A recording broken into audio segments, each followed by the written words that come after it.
সখীরা, কাল রাতেই আমি কলাইয়ের ডাল মানে দই বড়ার যে ডালটা বিউলির ডাল ভিজিয়ে রেখেছিলাম।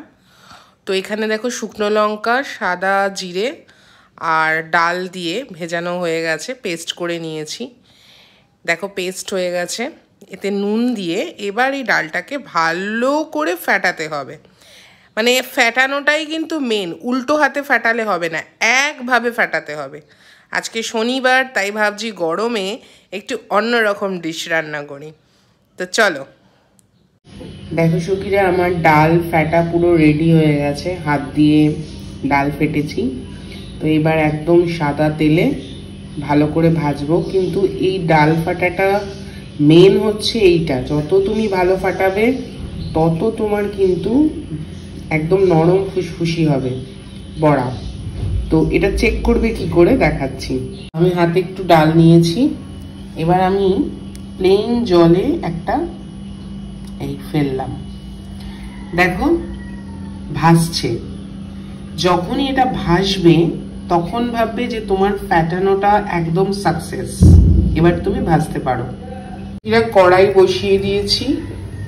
এবার দিয়ে দিচ্ছি সাদা তেল, যেটাতে কিনা বড়াগুলো ভাজবো। তো এবার সখী অল্প অল্প করে তোমার নেব। দেখো তেল গরম হয়ে গেছে, জাস্ট হালকা আছে কিন্তু বড়াগুলো ভাজবে। আর এখানে জল রেডি করে রেখেছি, বড়াগুলো ভেজে জাস্ট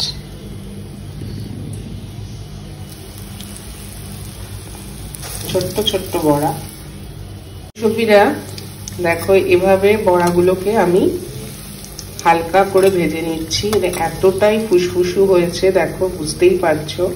আর ছোট ছোট বড়া করেছি কারণ এগুলো এবার জলে দিলে ফুলে যাবে, তো আরো বড় হয়ে যাবে। এই জন্য সবসময় ছোট করে করে বড়া করবে। দেখো একদম ঘরে আর একদম নিরামিষ ভেজ, তোমরা এটা গরমকালে বানিয়ে ফেলো এরকম ভাবে বড়া। তারপরে আরো দেখাচ্ছি। এবার সত্যি প্রত্যেকটা বড়াই এরকম করে ভেজে ভেজে একটা করে তেল থেকে এরকম তুলে তুলে নিয়ে তুমি জলে ফেলে দেবে। এবার সখী দেখো, আমি দই নিয়ে নিয়েছি। দইটাকে এবার আমি মিক্সিতে ফাটাবো, কোনো রকম জল দিইনি আর চিনিও দিইনি। দেখো সখী, জল পুরো খেয়ে নিয়েছে আর দেখতেই পাচ্ছ কিরম নরম তুলতুল করছে। তো এরকম করে চেপে জলগুলোকে দেখো বার করে নিচ্ছি, ঠিক আছে। আর এবার এই যে দইটা বানিয়েছি এর মধ্যে ডুবিয়ে দিচ্ছি। বাট সব কটা বড়া দেবো না, কিছু দেবো আর কিছু রেখে দেবো পরে খাবো বলে। সব দিয়ে দিলে কি প্রবলেম হয়ে যাবে। তো দেখো সখীরা, এভাবেই আমি বানিয়ে ফেললাম হচ্ছে বড়া, দই বড়া। সখীরা, এটা হচ্ছে বানাচ্ছি দই বড়ার মিষ্টি চাটনি। দেখো গুড় নিয়ে নিয়েছি আর এখানে খেজুর কেটে নিয়েছি আর এখানে তোমার তেঁতুলের টকটা গুলে নিয়েছি। তো আমি এভাবেই বানাই, দেখে নাও। তো এটা পুরো গুলে যাবে, তারপরে তেঁতুলটা মিক্স করব। এতে তেঁতুলটা অ্যাড করে দিলাম। এবার তেঁতুল আর গুড় মিক্স হবে। এরপর খেজুরটাও অ্যাড করে দিচ্ছি। খেজুরগুলো সব আটকে গেছে। দারুণ দারুণ চাটনির রেসিপিটা। তোমরা এটা এমনি বানিয়ে সিঙ্গারা টিঙ্গারার সাথেও খেতে পারো, তবে দই বড়াতে মিষ্টি চাটনি না হলে আর মজা পাবো না। সখীরা, রেডি হয়ে গেছে আমার তেঁতুলের মিষ্টি চাটনি, যেখানে কিনা খেজুর দেখতে পাচ্ছ। তো এরকম ভাবেই মিষ্টি চাটনি আমি করি। তো অনেকে এর মধ্যে ফোড়ন দেয়, 5 ফোড়ন দেয়, বাট আমি এরকম দিই না, তেল ঠেল কিচ্ছু দিই না।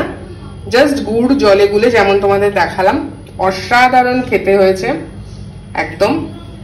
আর একটু পাতলা রেখেছি কারণ হচ্ছে এটা এখন গরম আছে, ঠান্ডা হলে কিন্তু এটা জমে যাবে। দেখো এটা হচ্ছে দই বড়ার মেন। দেখো আমার প্লেট রেডি। এটা পুটপুটিকে দেবো, এটা টুকটুকি, আর এটা হচ্ছে স্যারের, দেখো কতটা নরম হয়েছে, কাটলে বুঝতেই পারছো।